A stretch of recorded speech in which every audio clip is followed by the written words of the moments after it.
Hey guys, Jason at Hard Money Bankers with your Private Money Minute. If you need to purchase a new primary residence, would you buy one that is a fixer-upper that needs some work, or would you just buy one that is move-in ready? It's a question that I think circulates regularly, and it's a good question. And the answer, it really depends on who you are and what place you are in your life currently.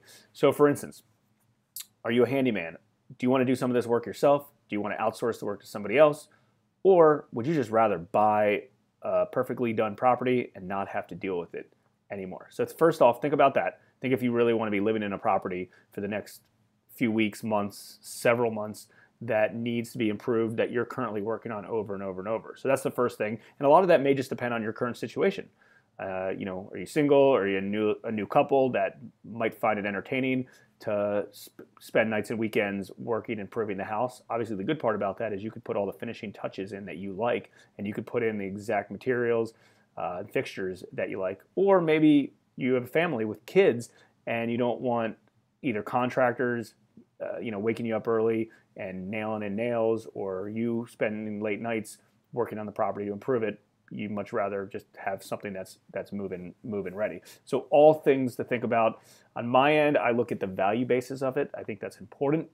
And the value basis will depend on what area you're in. And let me explain to you why. So for instance, if you're buying a property, a fully renovated house in an area that's 200 grand, a lot of those properties you may only be able to buy fixer upper at like 160 grand, right? That needs a bunch of work. So what's the point? Right? Why would I buy something for 160 if it needs, even 20 or 30 grand and I have some built-in equity? That's great. But to have that built-in equity, a few things has to happen. Number one, it's going to take time to improve it. And number two, it's going to take cash money out of your pocket to improve it.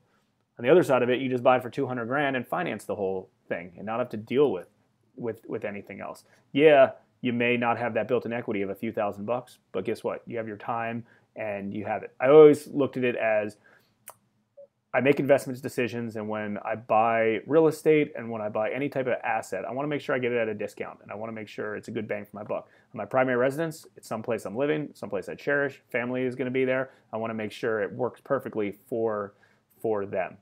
So just things to think about. Again, there's no right or wrong, but when you are buying a primary residence, think about it. I think a lot of people are attracted to the thought of getting a fixer-upper, having a fixer-upper, improving it, having some built-in equity. And if that's the case, and you truly can buy it at a big enough discount that you can turn it into an investment, great.